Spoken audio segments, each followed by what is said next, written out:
You're listening to the Cyberwire Network, powered by N2K.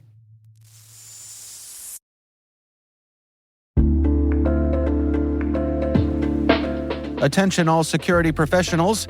Want real-time IP intelligence at your fingertips? Sign up for Scout Insight's free trial today. Get immediate insights into threats, search any IP with no training required, and enjoy intuitive graphical results. Whether you need to identify compromised hosts or enrich Splunk queries, Scout Insight has you covered. Don't wait. Accelerate your threat response now. Visit teamcumry.com/cyberwire to start your free trial.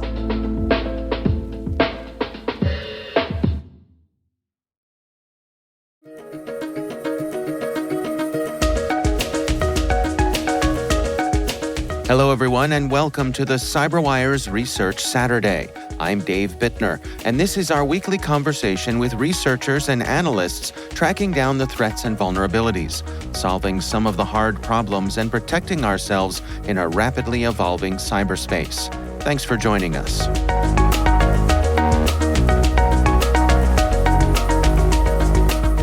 So at Proofpoint, we have something of a tiger team I'm leading that we want to really focus on upcoming major events that will likely be used across the threat landscape for phishing wars, social engineering, things like that. And one of these is the Olympics.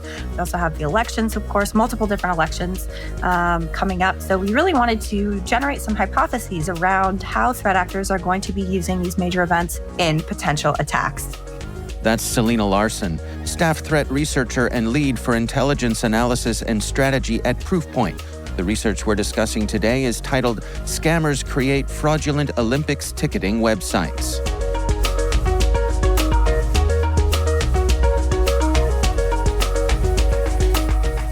So we generated some hypotheses, and one of the hypotheses was it's likely that scammers are going to try and capitalize on the Olympics by creating fake ticketing websites. We do see that with many major sporting events, other types of events as well. And so I was honestly, the particular one that I stumbled across, I was literally Googling Paris 24. And I was just like Paris 24 tickets, how, this might have actually just been a personal Google of mine. I might not even been in researcher mode. And something came up and I was like, whoa, wait a second, this looks weird. And so there were, two sponsored posts. The first, of course, was the legitimate Paris Olympics hospitality site where you can buy your tickets. And the second was this kind of suspicious looking website, paris24tickets.com. Well, I mean, let's dig into that because I think, let me push back a little bit because you say, of course, the official one comes up first. That's not a given anymore, is it? You're right. That's a good point. I shouldn't say of course. It was, in this case, the first official site. Yeah, I mean, SEO poisoning, search ads that are bought maliciously or to fraudulent websites. These are techniques that are used by threat actors. We often see it with fake software downloads, for example, right? Like a threat actor might buy ads pretending to be a legitimate software, and an unsuspecting user will click on the sponsored post before they scroll down in the feed, right? And then they might get led to a malicious website. So in this case, it was immediately suspicious because, as I know, there's only one place to legitimately buy Olympics tickets, and that is the, official Paris website. So this kind of made my brain go, what's this? Yeah, and I can see people having a little fuzziness on that because in a world where we have things like StubHub and these quasi-official marketplaces to sell, resell, buy and sell tickets, right? It's not always so straightforward. Yeah, I think Paris Olympics has done a pretty decent job in terms of advertising on all of its official pages. Like, this is where you buy tickets. They are really trying to combat fraud and combat people accidentally stumbling into fake secondary marketplaces or potentially fraudulent secondary marketplaces.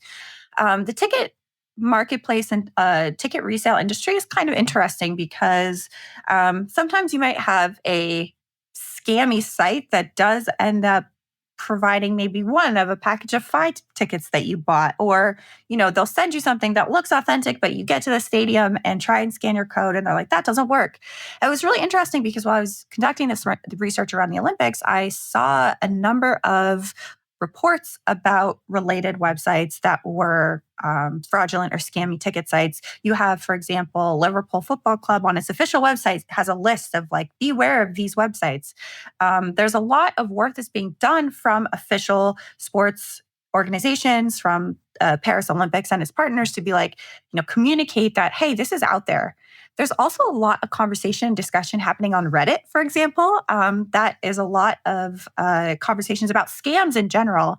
But you see sort of ticket scams as being discussed there as well. So as a user, it's always really good if you're not sure if something is legitimate, right? You have, Ticketmaster and StubHub, and we know these brands, but if it's something comes across your feed, this is a little bit weird, I don't recognize it, Googling it, looking around and seeing other people be like, oh, I tried to get tickets from this website and it didn't work. That's usually a really good indicator of avoid that website, use the official one for your ticket purchases.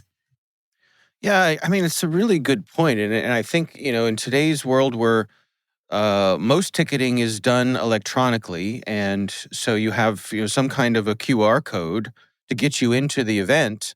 If I'm a scammer and I take all your information and I take your money and I send you a QR code that looks like the real thing, that in reality rickrolls you or something like that, chances are I'm not going to know until I get up to the gate ready to go into the event that ticket is no good. Yes. Unfortunately, that has happened. And on some of the forums that I was looking at, that you can kind of report scams, report these fraudulent sites, I thought it was kind of funny that one person who unfortunately got scammed said, I didn't know it was fake until I tried to get into the stadium. They told me it was fake, and thank goodness I didn't get arrested.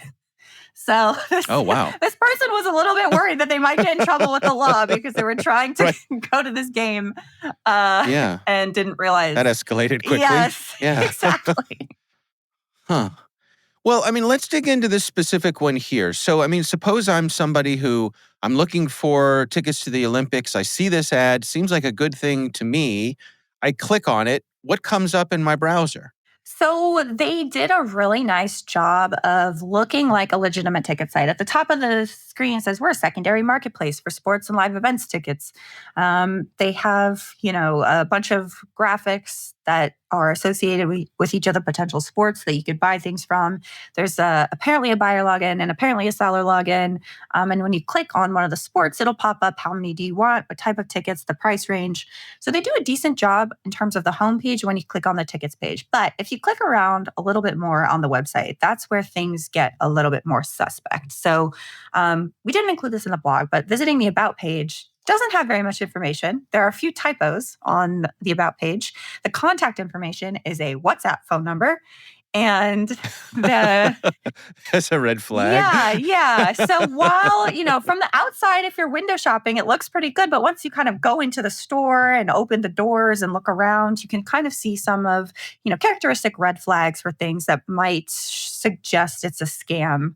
The misspellings, the sort of, once you go further than just individual, the landing page and the individual sports, you can kind of see, this looks a little suspicious because, of course, with legitimate websites, they'll have customer service, they'll have, a contact that isn't just a WhatsApp account or a random email address, and there will be more ways for you to, engage with the platform. But they do typically, these types of websites try and make it look legitimate, try and sort of potentially copy something like a StubHub that, people would be used to visiting to buy their tickets. And so they, will try and make it look as believable as they can.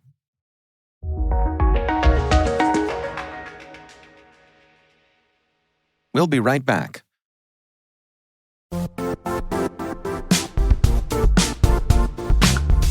The IT world used to be simpler. You only had to secure and manage environments that you controlled. Then came new technologies and new ways to work. Now, employees, apps, and networks are everywhere. This means poor visibility, security gaps, and added risk. That's why Cloudflare created the first-ever connectivity cloud. Visit cloudflare.com to protect your business everywhere you do business.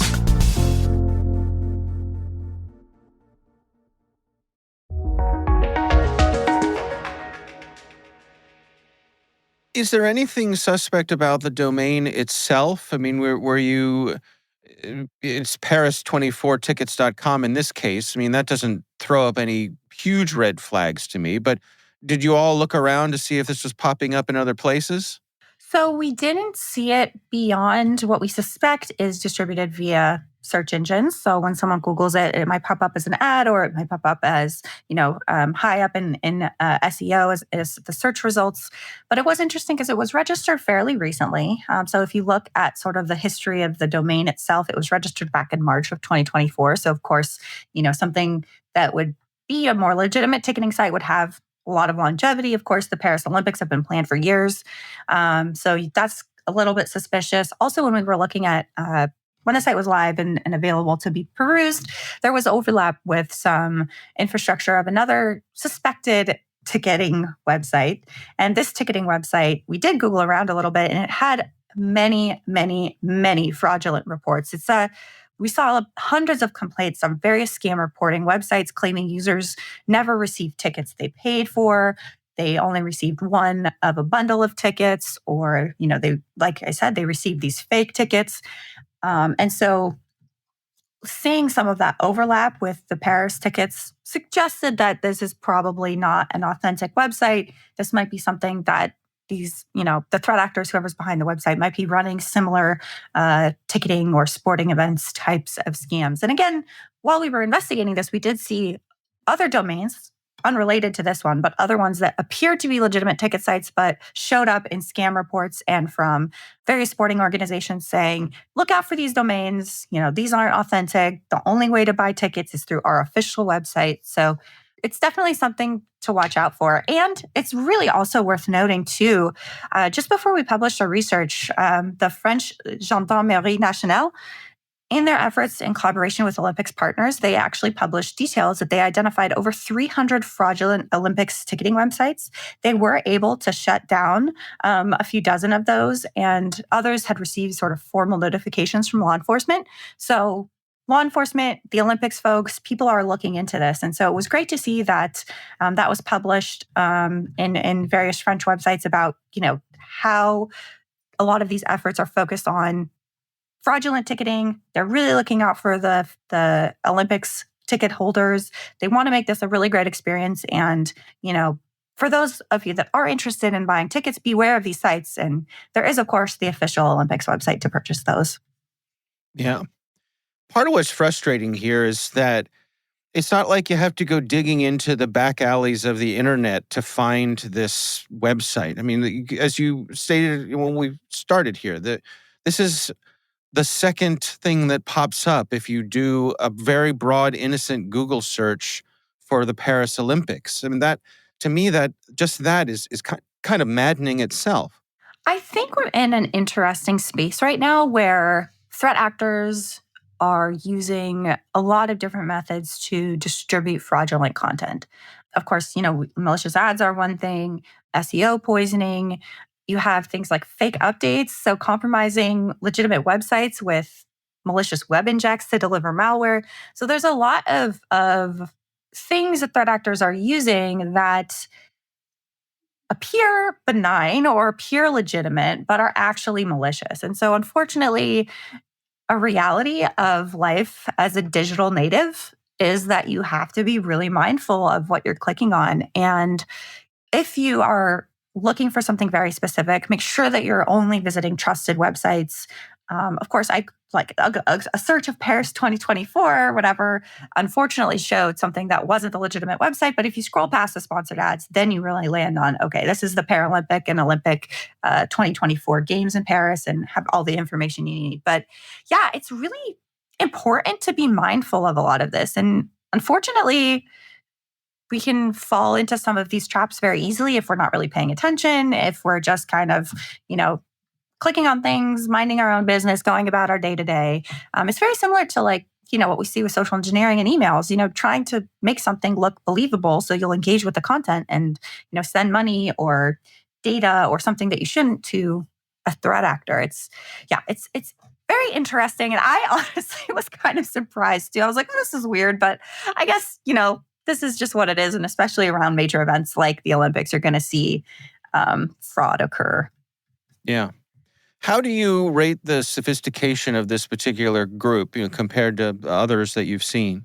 Well, in this particular case, we didn't dive into the who behind it, but in terms of the setup of the website, the association with other likely fraudulent or suspicious websites, they do put some effort into making this look legitimate.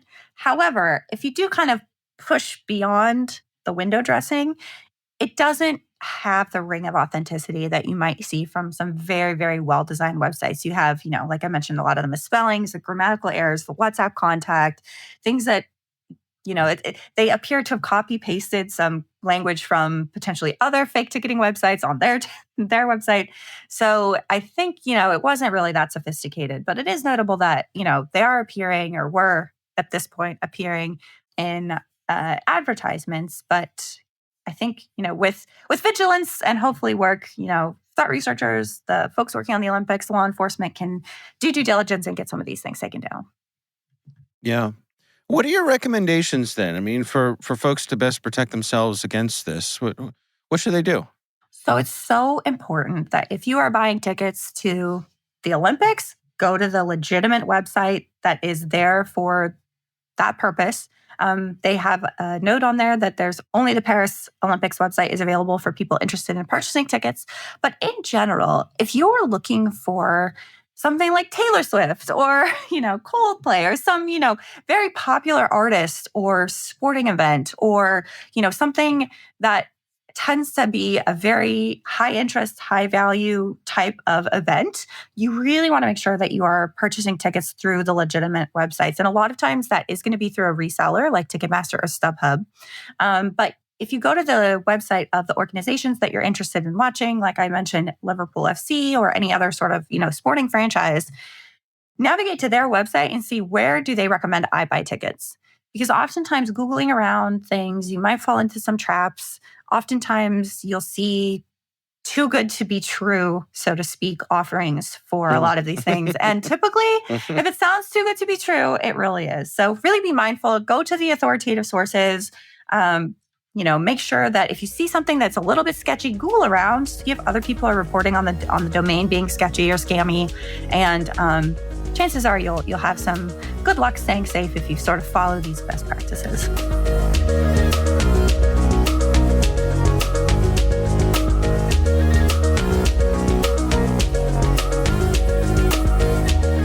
And that's Research Saturday, brought to you by N2K Cyberwire. Our thanks to Selena Larson from Proofpoint for joining us. The research is titled Scammers Create Fraudulent Olympics Ticketing Websites. We'll have a link in the show notes. Most of our listeners who deal with legacy privileged access management products know they tend to be expensive, difficult to deploy, and hard to use. Keeper Security is the answer. Keeper's Zero Trust solution delivers password, secrets, and connection management in one easy-to-use platform. It's fast to deploy, agentless, clientless, and has no implementation fees. Plus, Keeper is FedRAMP authorized. That's why we trust Keeper to prevent breaches and gain full control over privileged users. Visit keeper.io/cyberwire to schedule a quick demo. That's keeper.io/cyberwire. And thanks to Keeper Security for supporting our podcast. We'd love to know what you think of this podcast. Your feedback ensures we deliver the insights that keep you a step ahead in the rapidly changing world of cybersecurity.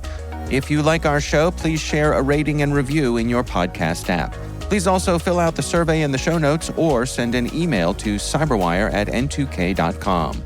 We're privileged that N2K Cyberwire is part of the daily routine of the most influential leaders and operators in the public and private sector, from the Fortune 500 to many of the world's preeminent intelligence and law enforcement agencies.